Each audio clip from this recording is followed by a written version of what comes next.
Democracy government of the people, by the people, for the people. কে বলেছিলেন এই সংজ্ঞাটা?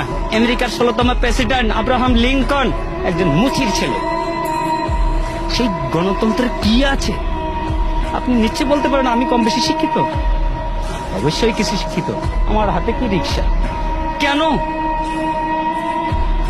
আমি ভালো কিছু করার কি আমার যোগ্যতা নাই, দক্ষতা নাই? আছে, কিন্তু আমার যাচাই বাছাই করার আমার প্ল্যাটফর্ম পাইনি। তার আগে ওনারা খেলা শুরু করে দিয়েছেন, খেলা হবে, খেলা হবে। আরে কি খেলা হবে? আপনি কি খেলতে চান? কি খেলতে চান? আমরা তো এই দেশের জনগণ, সাধারণ মানুষ। আপনি আমাদের কাতারে আসেন, তারপর খেলা কাকে বলে আমরা খেলবো। আপনিও খেলেন। দেশ স্বাধীন হয়েছে, এই স্বাধীনতার দলিলটা কার কাছে আছে? দলিলটা কার কাছে আছে?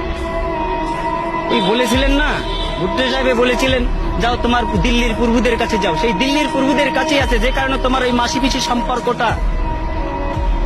আমরা ইলিশ খেতে পারি না, তুমি পূজার সময় 35,000 টন দাও, বৈশাখে দাও, আর ইলিশ দিয়ে তোমরা খাইতে চাও।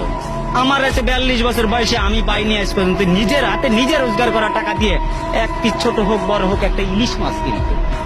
আরে বৈশাখ মাসে আমরা ইলিশ দিয়ে পান্তাবো কোথার থেকে? লবণ দিয়ে তো খাওয়ার সুযোগ পাই না। মানুষের কমপক্ষে 5টা মৌলিক অধিকার আছে। 5টা মৌলিক অধিকার হচ্ছে: 1, খাদ্য, বস্ত্র, বাসস্থান, শিক্ষা, চিকিৎসা। আমরা কোনটা পাচ্ছি বলতে পারবেন কেউ? আপনারা এখানে যারা আছেন, আমরা কোনটাতে স্বয়ংসম্পূর্ণ আছি? শিক্ষা ব্যবস্থাকে কোথায় নিয়ে যাওয়া হয়েছে?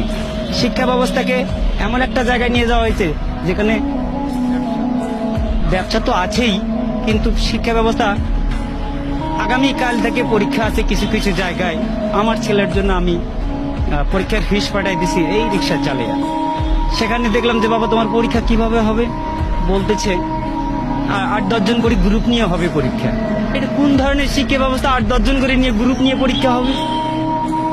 একটা জাতিকে ধ্বংস করতে গেলে হিরোশিমার পারমাণবিক বোমার দরকার হয় না, শিক্ষা ব্যবস্থাটাকে শুধু ধ্বংস করে দিলেই যথেষ্ট। সেই ব্যবস্থাই করে